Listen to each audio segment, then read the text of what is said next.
یہ کہانی ہے چار ایسے بھائیوں کی جو دنیا کے سب سے بڑے بیوقوف تھے لیکن اپنے آپ کو عقل مند سمجھتے تھے۔ بہت پرانے زمانے کی بات ہے۔ کسی گاؤں میں ایک بوڑھا آدمی رہتا تھا۔ اس کے پاس ایک گھوڑا تھا اور 4 اس کے بیٹے تھے۔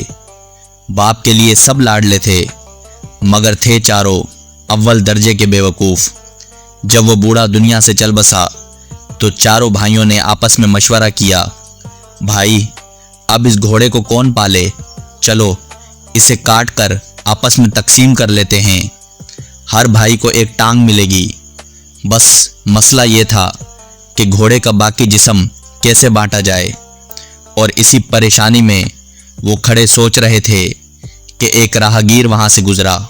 اس نے پوچھا، بھائیو کیا بات ہے، کسی مسئلے میں ہو؟ ایک بھائی نے سارا قصہ سنایا۔ راہگیر نے مسکرا کر کہا، یہ تو بہت آسان ہے، گھوڑے کو بیچ دو اور رقم آپس میں بانٹ لو۔ چاروں نے ایک دوسرے کو دیکھا اور فوراً راضی ہو گئے۔ گھوڑا بیچنے شہر کی طرف چل پڑے۔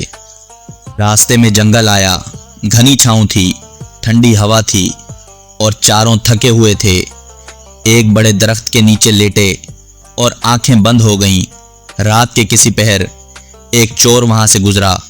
دیکھا کہ چاروں گہری نیند میں ہیں، کھراٹے لے رہے ہیں۔ آہستہ سے گھوڑے کی رسی کھولی اور لے کر چلتا بنا۔ تھوڑی دیر بعد ایک بھائی کی آنکھ کھلی، گھوڑا غائب۔ اس نے باقیوں کو جگایا۔ ایک بھائی نے انگڑائی لیتے ہوئے کہا، ارے سو جاؤ، رمضان خان لے گیا ہوگا، صبح دیکھ لیں گے۔ دوستو غور کریں، انہوں نے رمضان خان کو دیکھا نہیں، جانا نہیں، پھر بھی یقین سے بول دیا۔ یہی بیوقوفی کی پہلی نشانی ہے۔ صبح ہوئی، چاروں رمضان خان کو ڈھونڈنے نکلے۔ راستے میں زمین پر نشان دیکھے۔ پہلے بھائی نے کہا، یہ اونٹ کے پاؤں کے نشان ہیں۔ دوسرے نے کہا، نر اونٹ کے ہیں۔ تیسرے نے کہا، ایک آنکھ سے اندھا بھی لگتا ہے۔ چوتھے نے کہا، رسی توڑ کر بھاگا ہوگا۔ اتنے میں ایک پریشان آدمی آیا، پوچھنے لگا، بھائیو میرا اونٹ دیکھا؟ چاروں نے کہا، نر ہے نا، ایک آنکھ سے اندھا بھی، رسی توڑ کر بھاگا۔ اونٹ والا حیران، بولا بالکل ٹھیک، بتاؤ کہاں ہے؟ چاروں نے جواب دیا، ہم نے دیکھا ہی نہیں۔ اونٹ والا بھڑک اٹھا، یہ سب جانتے ہو اور کہتے ہو نہیں دیکھا، ضرور تم نے چرایا ہے، چلو بادشاہ کے پاس۔ راستے میں انہیں کسی عورت کے قدموں کے نشان ملے۔ وہ کہنے لگے، عورت کے نشان ہیں، گھر سے ناراض ہو کر نکلی ہے، پیٹ سے بھی لگتی ہے، بچہ ہونے والا ہے۔ تھوڑی دیر میں ایک آدمی بھاگتا آیا، بھائیو میری بیوی دیکھی؟ چاروں نے سارے حال سنا دیے، پھر بولے، ہم نے نہیں دیکھا۔ وہ آدمی بھی بھڑکا، سب جانتے ہو اور کہتے ہو نہیں دیکھا، ضرور تم نے اغوا کیا، چلو بادشاہ کے پاس۔ اب قافلہ بڑھ گیا۔ چاروں بھائی، اونٹ والا، بیوی والا، سب دربار کی طرف روانہ۔ راستے میں ایک شہر آیا۔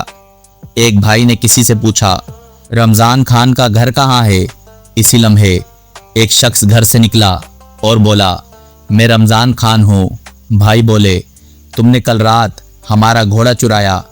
رمضان خان نے انکار کیا اور معاملہ دربار پہنچا۔ بادشاہ نے سب کی باتیں سنی، پھر چاروں بھائیوں سے پوچھا، اگر تم واقعی علم غیب رکھتے ہو تو میں تمہارا امتحان لوں گا۔ بادشاہ نے ایک انار صندوق میں رکھا اور پوچھا، بتاؤ اندر کیا ہے؟ بڑا بھائی، کوئی گول گول چیز ہے۔ دوسرا، اس کے سر پر چھوٹا تاج بھی ہے۔ تیسرا، اندر دانے بھی ہیں۔ چوتھا، تو نہیں کہتے انار ہے۔ بادشاہ مطمئن ہو گیا۔ رمضان خان کو حکم دیا، گھوڑے کی قیمت ادا کرو۔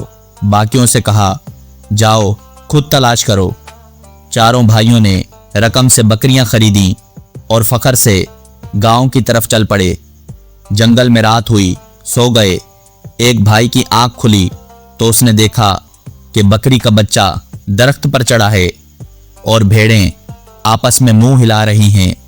وہ چیخا، اٹھو اٹھو، بکریاں ڈنڈے توڑ رہی ہیں۔